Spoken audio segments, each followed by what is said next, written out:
if you keep very large reptiles, there's really no excuse not to keep them in very large setups. Now, the number one complaint we tend to hear when it comes to keeping large reptiles is that it's very expensive to house them. If you're going to build an enclosure or have something custom built for you, that can be very pricey, and we're talking about things like iguanas, monitor lizards, very large snakes. Sometimes these projects add up to thousands of dollars very quickly, but it doesn't need to. Now, of course, those setups are going to look the best. They're probably going to function the best. They're going to be done the way that you want them to be done. But if you are balling on a budget or you're trying to save up for that big project, here are 3 inexpensive ways, or relatively inexpensive ways, that you can keep large reptiles without going massively in debt.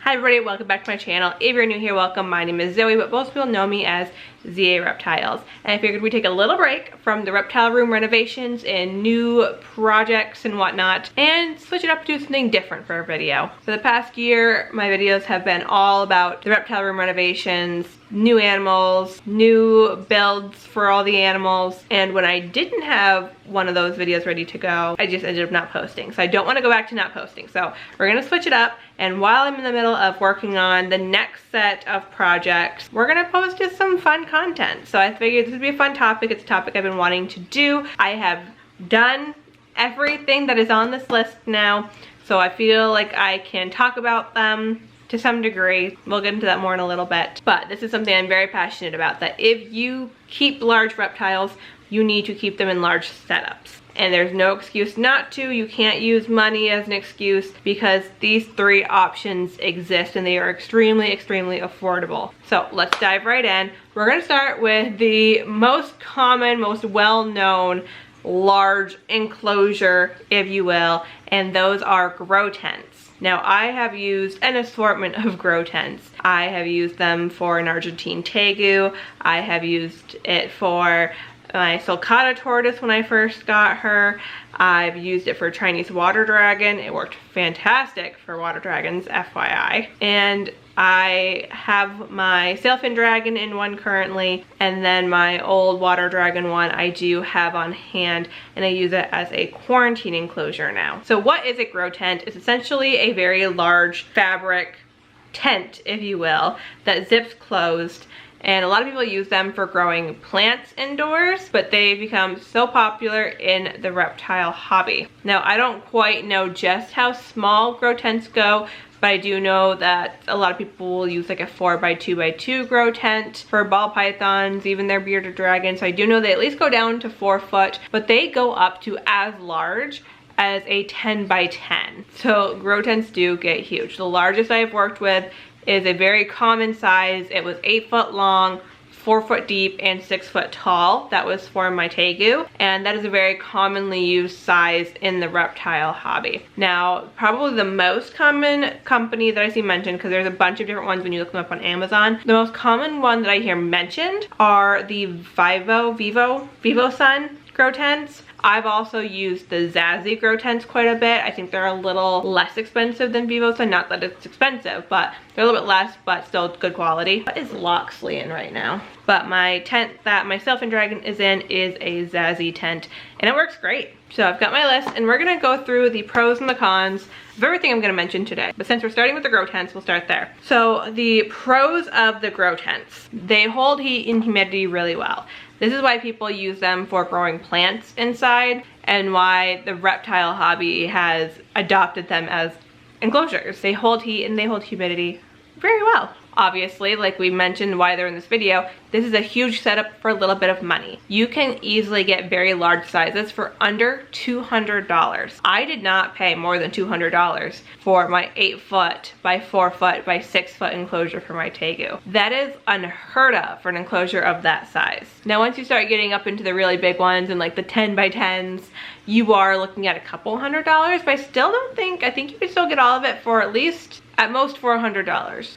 maybe $500. It might have been between $400 and $500. But we're talking a 10 foot by 10 foot by 6 foot tent for $500 maybe. That's still incredibly good. But in general, you can find lots of different sizes for under $200. Now they are fabric on all sides. Some of them do have a small viewing window. Some of them have little screen squares, but there really isn't much in the way of viewing the animal. So it does kind of create some extra sense of security for the animal because they can't see out. So this is why they're really good for species like Chinese water dragons or sailfin dragons, things that are known for nose rubbing on glass. Take away the glass, that's less of an issue. It is very easy to decorate and hang lights inside of the grow tents because of the bars that run across the top. It's very easy to hang lights from them. You can easily install your lights inside. The inside is easy to clean. Even though the outside is fabric, the inside is like a silver foil, kind of. I don't really know how to describe it, but it's not necessarily like fabric. So you can spray it down, you can scrub it. Because it's essentially just fabric, they are pretty lightweight and easy to move considering the size. Of course, they're going to be weighed down once you put substrate in. So in my sailfin dragon enclosure, I have a layer of Reptichip on the bottom. So I can still slide her enclosure around and move it as needed. With the Tegu, I had a very deep topsoil and sand substrate. So there was no moving that. So it all depends on what you're putting in it. If you're not putting an insane amount of substrate in, they're lightweight and you'll be able to move them. A lot of them have multiple doors and multiple vents. So there are options as far as which way to face it, you know, which direction you want it in. Do you want a vertical enclosure? Do you want a horizontal enclosure? When I originally got the tent I used for my water dragon, I was actually using it as a terrestrial enclosure. And then when I used it for my water dragon, I turned it upright and made it a arboreal enclosure. And then there's different vents on different sides, low, high. They come with covers, so if you want more ventilation or less ventilation, you can customize it. There's holes throughout the enclosure that drawstring closed and pull closed, so you can run wires for lights out or run misters in. So there's a lot of options for customizing them. And out of the three things we're talking about today, the grow tents are actually the only ones that have a bottom to them. So the tent is fully enclosed, it has a bottom, so you can put substrate inside of it. And as far as I know, the tents all come with like a tray for the bottom, just a fabric tray that just unfolds and then you tie it to the corners. But that way the substrate isn't directly on the very, very bottom of the tent. It's kind of like an extra fabric layer for more protection, to enclose the substrate. So you can easily, without issue, use substrate in a grow tent. Now the cons of the grow tents. It is not aesthetically pleasing. It is a giant black tent. They do also have some companies that make gray, and then I've seen some that I think are like black or gray or like a dark gray that have like a purpley pink outline. That's about as aesthetic as you're going to get with grow tents. They do not look super nice. People use them for the functionality and for the cost. So not because they look really, really nice. Now, like I mentioned, there's no big glass door. They might have a small window, but in general, you're not going to be able to view your animal. So if that is something you want to be able to do, you either don't want a grow tent or you're going to need to create a DIY window, which I've also done in some of my tents, where I cut out the fabric and then I got some clear vinyl and sewed it on. So that is always an option. It's just kind of an extra thing you have to do to customize your tent to fit your needs, which when you're using any of these items for reptiles that aren't meant for reptiles, you are going to have to do some customizing so that it can be used for the purpose you're trying to use it for, since it's not its intended use, if that makes sense. Next con. So I did mention that the interior is like a silver foil material. It is very bright and reflects light really well. Now I've heard different thoughts on how this affects the reptiles. I've heard people say that they don't think it affects them at all. I've heard people say that the very bright reflective material actually hurts their eyes. I've heard all different thoughts. So that's just something to be aware of. You can install different things for backgrounds, and so I do highly recommend doing that. A lot of people like to use bamboo fencing for the background, which looks really nice. I've also used shower curtains, which is something I actually really like doing. I think it looks really nice. You can get jungle shower curtains, which is what I have in Loxley's grow tent, and I think it looks nice in my opinion. So just be aware that the interior is very bright and reflective, and you're probably going to want to add some sort of background to it.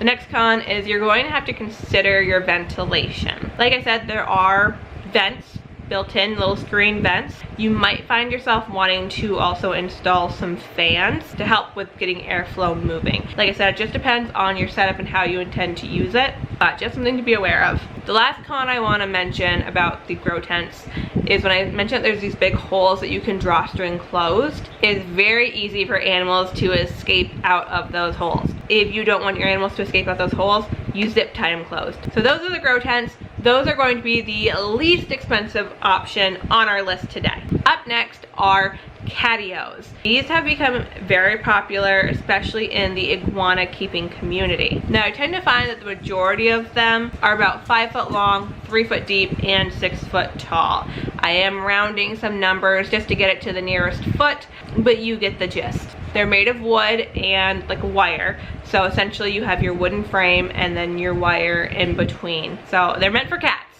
so that cats can go outside without actually being outside. Now just looking on Amazon, all the options seem to be under $300. So not very much more than grow tents. Still really great as far as the price goes. Very affordable. I have personal experience with, I forget how to say this name, I might say it wrong, but 𝘼𝙤𝙘𝙤. I have personal experience with them. They have been wonderful to me. I actually have an outdoor enclosure that is a catio from them that I built last summer and I've used for the animals. But currently inside, my green iguana Grinchy is in a catio, and it's just kind of the generic catio you see sponsored on Amazon. So I've used 2 different companies, 2 different catios.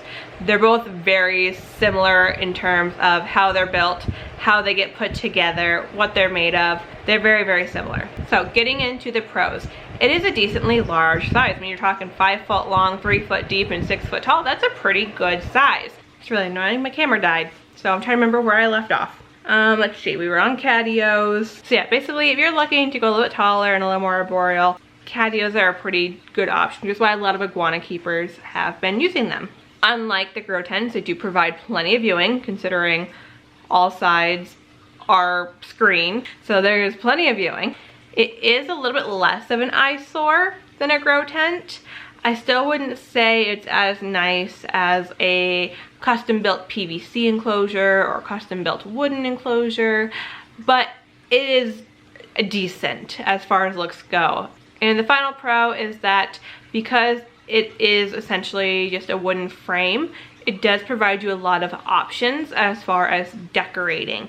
You know, you can screw into it, you can attach things to it. We personally added more like 2x4s in there and screwed the 2x4s into the wood that was already there. It added additional support but gave us another thing to screw into when we were adding branches and wood and cork and whatnot. So the wooden frame does help give you some flexibility with decorating. And then on to the cons, because the catios certainly aren't without their cons. The main con being the screen. So I'm going to refer to green iguanas a lot for catios because that's primarily where I've seen catios used are in the iguana keeping community. And iguanas are a high humidity species. When you have an enclosure that's essentially screen all the way around, it's very hard to hold in humidity. There's also the danger of rubbing noses or catching toes and nails inside of that screen and creating damage to your reptile, which we obviously want to avoid. So something that my iguana's former family did, because this catio came with her. So when I adopted Grinchy, they also gave me her enclosure and they customized their catio to make it suitable for an iguana, and they did a great job. So what they did is they actually removed all of the screen and they installed plexiglass or acrylic. I'm not really sure which it is. I'm not great at this. So plexiglass or acrylic, but either way, they removed the screen and put in something that isn't going to let humidity just escape out. So not only is it more suitable for her needs, but it also looks better in my opinion. Instead of looking at a whole bunch of screen, I'm looking straight in through this plexiglass and I get to watch Grinchy. So in my opinion, it actually made the catio look more aesthetically pleasing than it would have if it was just green. So it actually looks really nice in the reptile room, in my opinion. And then she can't climb it. There's no worries about rubbing her nose on, catching toes in it. So it's also much safer. Now, because the frame is essentially just little pieces of wood, it doesn't feel the most sturdy. Once you get it all put together, it definitely feels more sturdy, but it's not something I would pick up and move. Now, on the topic of picking up and moving it, let's talk about building it. Building them is a pain. There's just so many parts and pieces, and thankfully with Grinchy's, I didn't have to start from scratch because when they took it apart, they kept it in panels, so I just had to reattach the panels. But even that was a nightmare and took my sister and I hours. It took us much longer than it should have to put the catio back together. So building it from scratch, which I did last year with the one that I use outside, not fun. Don't want to ever have to do it again. So just make sure when you're building it where you want it. And yeah, just know that it's not going to be a fun process to build it. And the last con is that there is no bottom. Like I said, the 𝘺𝙤𝙪𝙤 are the only ones on this list that actually have a bottom for substrate.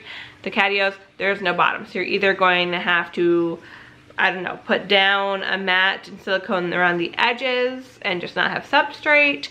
If you want substrate, maybe you build a box for the bottom of some sorts. You're gonna have to get creative. You're going to have to DIY a solution.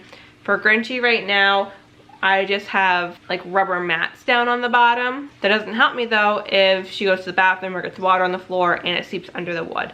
So it's something I'm going to have to figure out, but I just haven't done that yet. All right, on to the last thing on our list, and this is something I have never seen anyone talk about, and I'm not entirely sure why. I've seen them a couple times in Facebook groups, like the iguana keeping Facebook groups, but as far as like online, like on here goes, I've never seen people mention these, and those are greenhouses. So the greenhouses I'm talking about are aluminum frames with like polycarbonate panels, and they come in an assortment of sizes, and I do have a 6x4x6. I got this with the intention of using it for an iguana that I was actually supposed to adopt earlier this year, and then that fell through, but it fell through after I already had it and had built it. So it's just chilling here now. Now this is the most expensive option, but still you can get plenty of sizes for $400 or less.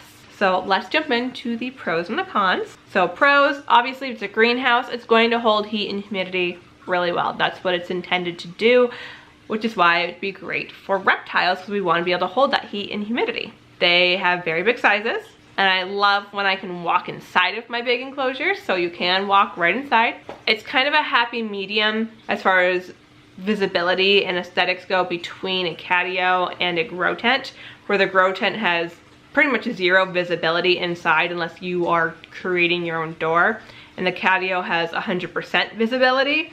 The grow tents are kind of right in the middle, where you kind of have visibility, but that polycarbonate isn't like super clear. It's not like an acrylic or a plexiglass where you can just look right through. It's going to distort your viewing without being just a black fabric box. So it's kind of like an in-between. So it's still gonna let some natural light in. You're still gonna have a sense of the vibes of the inside of the enclosure, but still gonna give your reptile that sense of security because they can't just clearly see out. So next pro is that they are somewhat aesthetic. So again, I would put them kind of between the catios and the grow tents, where the grow tents are really not aesthetic. The catios aren't too bad. The greenhouses are kind of in between. Like when I look at my greenhouse, I'm like, hey, that looks pretty nice. But would I like a custom PVC enclosure there better? Absolutely. So it doesn't look horrible. We'll leave it at that. It doesn't look horrible. Like, it looks decent. It looks fun. You have a greenhouse in your house that you're putting a big animal in. And the last pro is that because the frame, it's an aluminum frame, it is very structurally sound. So once it was all built and put together, it doesn't feel like it's going anywhere. So then the cons. This was worse to build than a catio. It took 3 of us literally all day to build it and put it together. It was absolutely horrible to build. I would rather build a catio than build another greenhouse. Now, my experience could possibly be worse than the average, and I'll get into that after we get to the rest of the cons, and I'll explain why. Next con is that the polycarbonate panels aren't super strong. So it's not something I would recommend doing if you have something like a large monitor lizard, because I could very easily see them just kind of busting through those panels. So in my opinion, the greenhouses would be a decent setup if you don't have a super, I don't want to say aggressive animal. If you don't have if you have an animal that's aggressive with its environment, we'll put it that way. The next con is the lack of ventilation options. So pretty much every greenhouse has a hatch in the roof, so you can open it up for ventilation, which in theory would be great. If you're trying to house an animal, you really don't want a gaping hole in the roof for them to escape.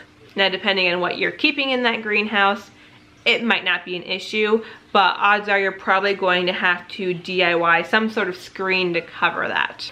That way you don't have just a giant hole in the roof of your enclosure. And that may or may not be enough ventilation, so you might have to look into adding some fans or whatnot. So just be aware of that. And then this is another one that does not have a solid bottom. So if you're going to use substrate or anything like that, you are going to have to DIY some sort of bottom for it. I have not done anything in mine because, like I said, it's not in use, so I haven't had to worry about that yet. Now, I did say that my greenhouse experience was probably worse than the average person's. Here's why. So one other pro of the greenhouses are the doors. The doors are on hinges, they close, they lock, whatever. Great. I took the cheap way out. I got a cheaper greenhouse that had no reviews. I thought, looking at it, that it was just the same as every other greenhouse. I didn't think there was much of a difference between the greenhouses. I thought they were all the same. And I was like, why am I gonna pay, I don't remember what I paid for it, so I'm just gonna throw out numbers. Why am I going to pay $400 for this one when I can buy this one for $200? I'm pretty sure I spent about $300 maybe on it, but you get the gist. It was cheaper than the other ones, which is why I went with that one. So because of that, it is possible that a more expensive one wouldn't be such a pain to build, where I went very cheap and it absolutely sucked to build. So I don't know how the more expensive ones come and how they get put together, so it's very possible that it wouldn't have been quite as painful as my experience. So here's my warning to you, don't take the cheap way out. Now the other issue with mine is because I just quickly looked at the size, looked at the just colors, the look of it, and the price, and then hit buy.